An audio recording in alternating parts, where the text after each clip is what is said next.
يصلون على النبي يا أيها الذين آمنوا صلوا عليه وسلموا تسليما रुखसार से बुर्का का जरा पर्दा उठा दो रुखसार से बुर्का का जरा पर्दा उठा दो लिल्लाही मुझे हुस्ने खुदा दाद दिखा दो लिल्लाही मुझे हुस्ने खुदा दाद दिखा दो है बहरे करम सदका हुसैन इब्न अली का प्यासा हो मुझे शरबत दीदार पिला दो मैं दूर हूँ मजबूर हूँ सैयद आलम मैं दूर हूँ मजबूर हूँ सैयद आलम दीदार नहीं देता है आवाज सुना दो दीदार नहीं देता है आवाज सुना दो यहाँ हम सब मुसाफिर है वही आखिर ठिकाना कोई आगे रवाना है कोई पीछे रवाना बलगल उला बिकमालिही कशफत दुजा बिजमालिही हसनत जमीअ खिसालिही सल्लु अलैहि व आलिही दो चोखे तुम्हार দেখিলি তোহাই দু চোখে তোমায় দেখিলি তোহাই শুয়ে আছো তুমি দূর মদিনায় বালাগাল উলা বিকামালিহি সবাই বলি বালাগাল উলা বিকামালিহি كشفت دجى بجماله حسنت جميع خصاله حسنت جميع خصاله صلوا عليه وآله الحمد لله কালনা পশ্চিম পাড়া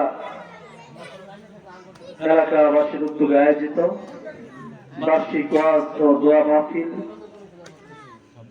এখানে যারা উপস্থিত হয়েছেন পাশাপাশি পর্দার অন্তরে অবস্থিত মা বোনেরা সবাইকে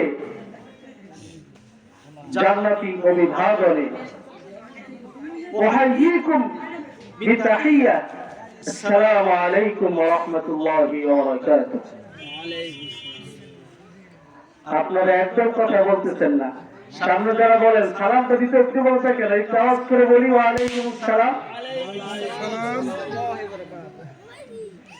যারা আজকের মনে হয় 3 দিন ধরে কেউ খাবার খান না ঠিক না এখানে যারা বসে আছে সবাই মনে হয় 3 দিন যাবত কিছু খান না এজন্য এই অবস্থা নাকি খাবার আপনারা খাইছেন খাইছি তাহলে একটু আওয়াজ করে আবার বলি ওয়ালাইকুম আসসালাম বলে দেখি ওয়ালাইকুম আসসালাম আচ্ছা এবার ঠিক আছে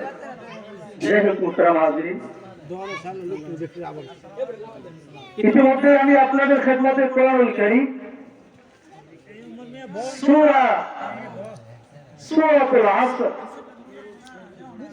ছোট্ট একটি সূরা আমি আপনাদের খেদমতে পাঠ করেছি যদিও এই সূরাটি একেবারে ছোট কিন্তু এই সূরাটির তাৎপর্য এই সূরাটির গুরুত্ব এই সূরাটির মহত্ব অত্যন্ত বড় ইমাম শাফিঈ আলাইহি রাহমাহ বলেন সূরাতুল আসর হলো এমন একটি গুরুত্বপূর্ণ সূরা সূরা আসর হলো এতটাই মহামূল্যবান সূরা আল্লাহর কোন বান্দা বান্দি যদি এই সূরা আসর নিয়ে ফিকির করে, চিন্তা ভাবনা করে, গবেষণা করে, সূরা আসর নিয়ে যদি ভাবে, একটি সূরাই মানুষের হেদায়েতের জন্য যথেষ্ট হয়ে যাবে। জানার বিখ্যাত ইমাম শাফিঈ বলেন, কোন মানুষ যদি কোরআনের অন্য সূরা নিয়ে চিন্তা ফিকির নাই করো, শুধুমাত্র এই সূরা আসর নিয়ে ফিকির করে আর গবেষণা করে, চিন্তা ভাবনা করে, তাহলে একটি সূরাই তার হেদায়েতের জন্য যথেষ্ট হয়ে যাবে। সুবহানাল্লাহ। শুধু তাই নয়, ইমাম তাবরানী বলেন, সাহাবায়ে কেরামের আমল ছিল এমন, সাহাবায়ে কেরাম যখন একে অপরের সাথে সাক্ষাৎ করতেন, একজনের সাথে যখন আরেকজনের সাক্ষাৎ হতো, একজন আরেকজনকে সূরা আসর পড়ে শোনানো ছাড়া কখনো আলাদা হতেন না। সাক্ষাৎ হলেই পরে আগে সূরা আসর পড়ে শোনাতেন, এরপরে আলাদা হতেন। সাহাবাদের অবস্থা ছিল, একে অপরের সাক্ষাৎ হলে সূরা পড়ে শোনাতেন, সূরা আসর শোনাতেন। আর আমাদের অবস্থা হলো, আমরা একজন আরেকজনের সাথে সাক্ষাৎ হলে পরে এই শুনতেন নাকি কি হয়েছে, অমুকের স্ত্রী অমুকের ছেড়ার লাগে ভাইগে গেছে, এগুলা বলি, তাই বলি না? আমার কথা বুঝতেছেন না? ঠিক নেবে, ঠিক একটু জোরে করেন। সামনে দিয়ে একজন একটু কথাবার্তা বলে, আর পিছনে মানুষ একবারে ড্যাম হয়ে গেছে। আপনাদের ব্যাটারি ফিউজ হয়ে গেছে নাকি? একটু জোরে বলতে হবে। যাই হোক, বলতেছিলাম যে সাহাবায়ে কেরাম একে অপরের সাথে সাক্ষাৎ হলে পরে সূরা আসর পড়ে শোনাতেন। আর আমাদের বর্তমান যুবক যুবতীদের কথা যদি বলি, যুবক যুবতীদের কথা বাদ দিয়েই যদি আমাদের মুরব্বীর কিছু এমন আছে, আমাদের সমাজে বিবাহ শাদী হয় না, বিবাহের পাত্রী দেখতে আসার সময় যদি জিজ্ঞাসা করে আসলে পাত্রীর কি অবস্থা, পাত্রীটা কেমন, ভালো না মন্দ, এখন মুরব্বীরা বলে যে আসলে পাত্রীটা ভালোই, কিন্তু মার একটু সমস্যা আছে, এরকম বলে না? কথা বুঝতেছেন না? জিজ্ঞেস করে মেয়েটা কেমন অথবা ছেলেটা কেমন, শুধু মুরব্বী বলে দিবে ছেলে ভালো কিন্তু একটু বাজে দিশা আছে, এরকম কথা বলে না? ওই যে একটু বাজে দিশা আছে, মেয়েটা ভালো কিন্তু মার একটু সমস্যা, এই যে কথাটা বইলা যে ভাইকে দিল, তার থেকে ভালো করলো? ভালো করলো না। যেখানে কথা ছিল ভালো মানুষ একটা বিবাহ শাদী হবে, সেখানে ভালো কথা বলে সম্পর্ক জুড়িয়ে দিবে, সেটা করে আপনি একটা গিবত করে এখানে বন্ধ করে তার বিবাহটা ভেঙে দিলেন, কাজটা কি ভালো হলো? ভালো হলো না। সাহাবায়ে কেরামের অবস্থা কেমন ছিল? ভাইরা আমার, বন্ধুরা আমার, লক্ষ্য করুন, মনোযোগ দিয়ে শুনুন। সাহাবায়ে কেরামের অবস্থা ছিল, একটা বড়ের সাথে যখন সাক্ষাৎ হতো, সাহাবায়ে কেরাম কোরআন তেলাওয়াত করে শোনাতেন, ভালো কথাগুলো শোনাতেন, একে অপরকে ভালো কাজের কথা বলতেন, দ্বীনের কথা বলতেন, ইমানি কথাবার্তা বলতেন। আর আমরা যত বেশি গীবত করি তত বেশি মজা লাগে। এজন্য হাকিমুল উম্মত আসসালামী থানভী বলেন, গীবত কো হামনে গীবত কি তরহ মজাদার বানা লিয়া। ঘি দিয়া ভাত খাইলে মজা লাগে না? মজা লাগে না? নাকি খাইছেন? খান না? মজা লাগে। বগুড়া থেকে যদি ঘি আনেন, শিয়ালগঞ্জ থেকে আনেন ১৬০০ টাকা কেজি, আরো ভালোটা আনলে ২০০০ টাকা কেজি। এই ঘি দিয়া আপনি গরম ভাত দিয়ে খাই দেখেন কি মজা, অনেক মজা লাগে না? হ্যাঁ, আসলে থানভী বলেন যে আমরা গীবত করাকে এতটাই মজাদার বানিয়ে নিয়েছি, যেরকম ঘি দিয়ে ভাত খেলে মজা লাগে, গীবত করতেও আমাদের মজা লাগে। এজন্য দেখবেন কিছু মুসল্লি রাত করে যদি ইমামতি করে, তাই বলতেছি, কিছু মুসল্লি মসজিদের সামনের কাতারে যায় একবার গীবত শুরু করে দিচ্ছে। গীবত ইমাম সাহেব না, সুবিধা না, বেশি একটা সুবিধা না, এই অসুবিধা এই অসুবিধা। আপনাদের এলাকায় হয়তো কেউ করে না, আমি বুঝতে ইমামতি করি, ওই এলাকায় হয়তো কেউ করে না, আমার চাকরি যাবো কইলে আবার এলাকা ভালো মানুষ, আপনাদের এলাকায় কেউ নাই, কিন্তু এরকম মানুষ আছে না, সামনের কাতারে বসে বসে ইমামের গীবত করা আছে না? অথচ যারা ইমামতি করেন তারা বলেন কি, জাতির সূর্য সন্তান ওলামায়ে কেরাম, যাদের ব্যাপারে আল্লাহর নবী বলেন যে এরা হলো নাইবের নবী, নবীর মতো মর্যাদা। একজন নবীর মর্যাদা যেমন, এই জামানার ওলামায়ে কেরামের মর্যাদা হলো নবীর মতো। নবীজি হাদিসে বলেন, কোন ব্যক্তি আলেমের সাথে সাক্ষাৎ করলো সে যেন আমার সাথে সাক্ষাৎ করলো, কোন আলেমের সাথে মুসাফা করলো সে যেন আমার সাথে মুসাফা করলো। কতটুকু মর্যাদা!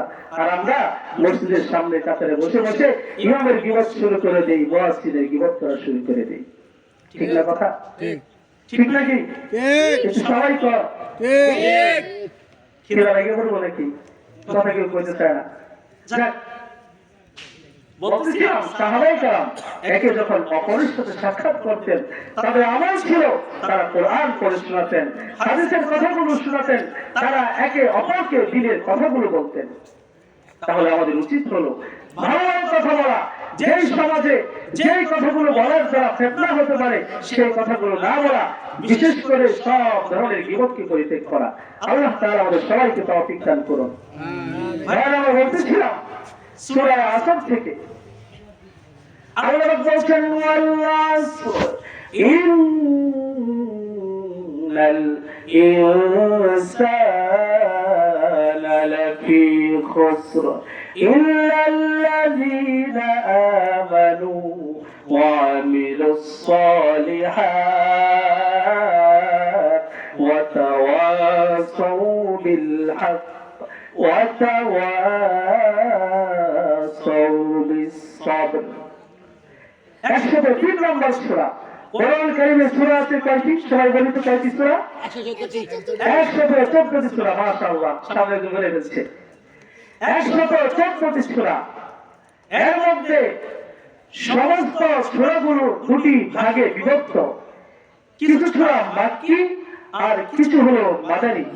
যেগুলো হিজরতের আগে নাযিল হয়েছে সেগুলো হলো মাক্কি, আর যেগুলো হিজরতের পরে নাযিল হয়েছে সেগুলো হলো মাদানী।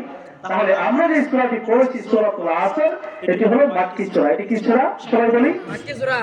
আসলে কোরআন সম্পর্কে আমাদের সাধারণ নলেজ থাকা দরকার, যেহেতু আমরা মুসলমান। এই সূরার মধ্যে আয়াত কয়টি?